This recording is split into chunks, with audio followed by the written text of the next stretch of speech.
मेरे तो ईमानदार थे। अब मैं सामने वाले की चाहे मेरे ब्लड रिलेशन में है, वो मैं देख रही हूँ कि वो बेईमान है, तो मैं अगर जाऊंगी उनके घर पर, उनके फंक्शन अटेंड करूंगी, तो मेरे ऊपर भी असर पड़ेगा, मेरे कर्मों पर असर पड़ेगा। और उसके बाद अगर किसी ने फैमिली जोड़ दी, जॉइंट कर दी, ठीक है, तो उसके बाद और भी प्रॉब्लम्स होती हैं। तो डिटैच होना सीखो। मैंने यही करना शुरू किया था। अगर किसी पे प्रेत का वो चल रहा होगा ना, किसी की फैमिली पर, किसी पे कोई भी दोष चल रहा है, किसी पे श्राप चल रहा है, तो वो आप पे भी इफेक्ट करेगा उतना ही, क्योंकि आप वहाँ आना जाना कर रहे हो। जी, मैं किसी रिश्तेदार के घर गई थी ना, तो मुझे लगभग अपने ऊपर से भी वो करने में 1 महीना लगा है पूरा। अब मुझे फोन पे बात करके नहीं पता लगता ना ऐसे कि किसी की फैमिली कितनी शराबित है, कितनी नहीं है। और मुझे नहीं पता था, मुझसे छुपाया गया था। तो आप खुद सोचो कि मेरे जैसे को, जिसके साथ काल भैरव रहते हैं, महादेव रक्षा करते हैं, प्यार देते हैं, और बेताल होता है मेरे पास, और मुझे इतनी मेहनत करनी पड़ रही है, मुझे 1 महीना लगा है पूरा।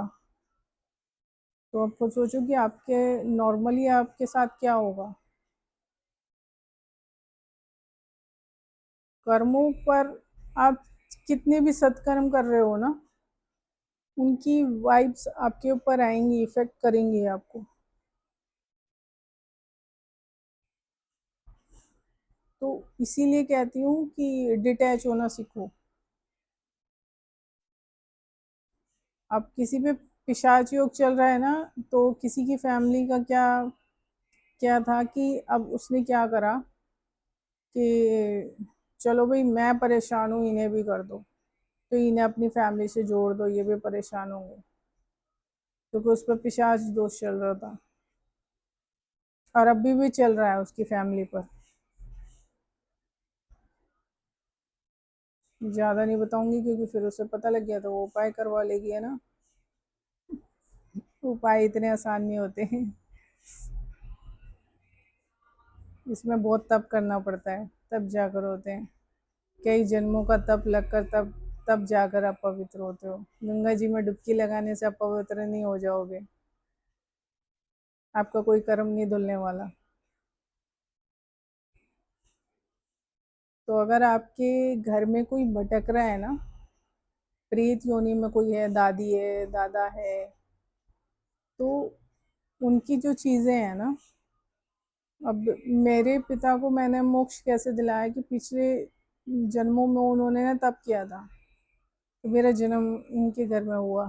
तो उन्हीं के बाद भी, मतलब यहाँ पे भी कर्म करवाए गए हैं, मैंने यहाँ कर्म करवाए हैं उनसे, अपने पिता से भी, भाई से भी, ठीक है। मेरी मदर का अलग ही कर्म चल रहा था, उसने तप किया है अपने तरीके से। तो जैसे जैसे मैंने करवाना वैसे वैसे करते रहे। अब करने के बाद भी क्या, कहाँ पर बात अटक रही है कि उनके इस दुनिया से जाने के बाद उन्हें मोक्ष कैसे मिलेगा। ठीक है, कुछ टाइम तक आत्मा यही थी, मैंने देखा कि कुछ टाइम तक ना यही थी, क्योंकि एकदम मोक्ष मिलते ही एकदम नहीं चले जाती है सोल। तो फिर उसके बाद मुझे क्या आया कि मुझे ना शिव जी की पुकार आई, तो मैंने रुद्राक्ष पहना था, वो मेरे पिता का रुद्राक्ष था। तो वो मैंने पहना। फिर उसके लगभग 5 घंटे, 5 दिन 5 घंटे के अंदर उन्हें मोक्ष मिल गया। मेरी माता को भी मोक्ष मिल गया, और मेरे पिता को भी। तो उन्हें ये मोक्ष क्यों मिला कि आप, उसके बाद मैं समझी कि जो आपकी कोई ज्वेलरी होती है ना, जैसे माता पिता की कोई ज्वेलरी होती है, आजकल क्या करते हैं लोग कि अपनी बहुओं को दे देते हैं। आपकी बहुओं को देने से ना आपके संकट कभी खत्म नहीं होने वाले। आपकी जो घर की बेटियां हैं ना, उन्हें वो गहने पकड़ा दो शुद्ध करके गंगा जल में, और उन्हें वो गहने दे दो एज अ गिफ्ट,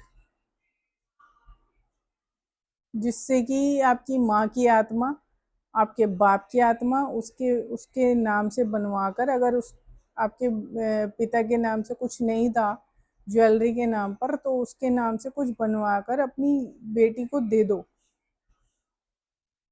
एक घर की बेटी है जो मोक्ष दिला सकती है, जिसके अच्छे कर्म है। मेरे अच्छे कर्म है तो उन्हें मिल गया मोक्ष। तो बाकी पता नहीं, क्योंकि सबके ब्लड अलग अलग होते हैं, कर्म अलग अलग होते हैं, लेकिन घर की बेटी को दे दो,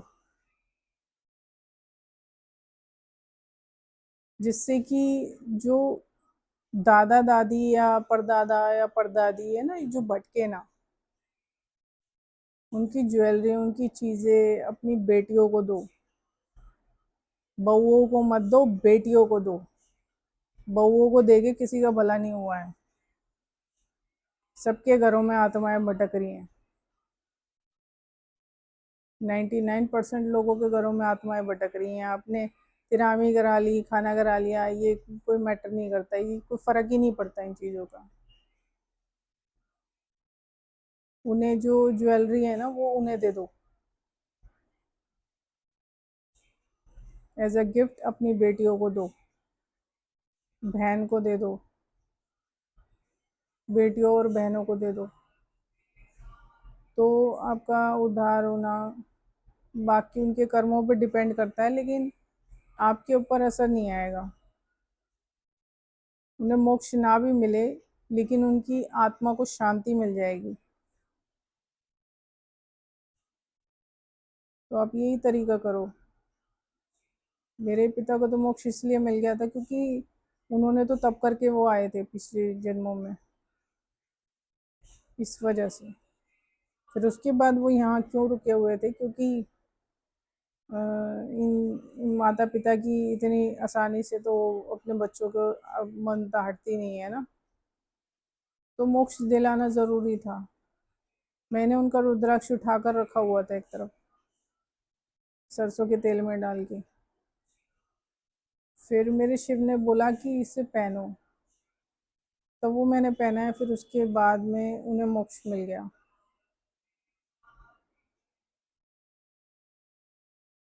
अब उन्हें मोक्ष मिल चुका है तो मुझे भी तसल्ली है। क्योंकि प्रेत योनि में भटकने वाले काम आप करोगे तो आप प्रेत योनि में भटकोगे। पिशाच वाले आपने जीते जी काम करे तो आप पिशाच बनोगे। तो डिपेंड करता है कि आप क्या कर रहे हो, किस राह पे चल रहे हो। आप अच्छी कर्म करो, जिससे कि आपके जो भी भटक रहे हैं ना, जो भी प्रेत योनि में है, पिशाच योनि में है, तो उन्हें थोड़ी शांति मिले, क्योंकि मोक्ष इतनी आसानी से मिलता नहीं है। तो शांति तो मिले, है ना। तो आप ऐसे काम करो। और ये जो औरतें करती हैं ना, अगर,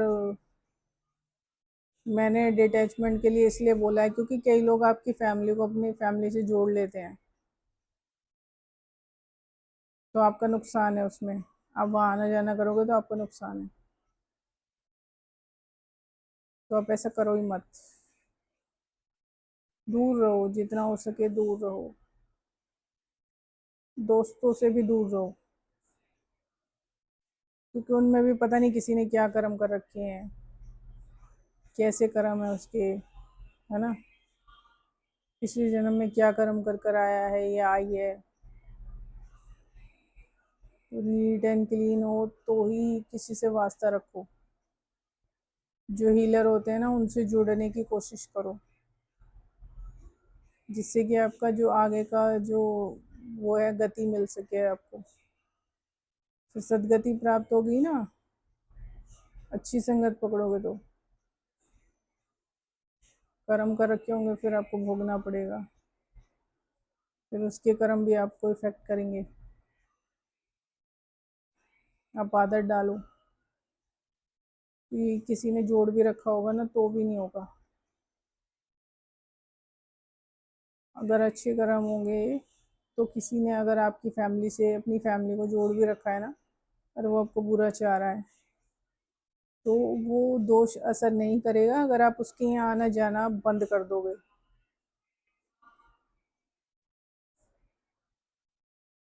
फिर आपके कर्म चलेंगे, फिर वो आप कर्म काटोगे अपने, और फिर सोल मोक्ष को प्राप्त होगी।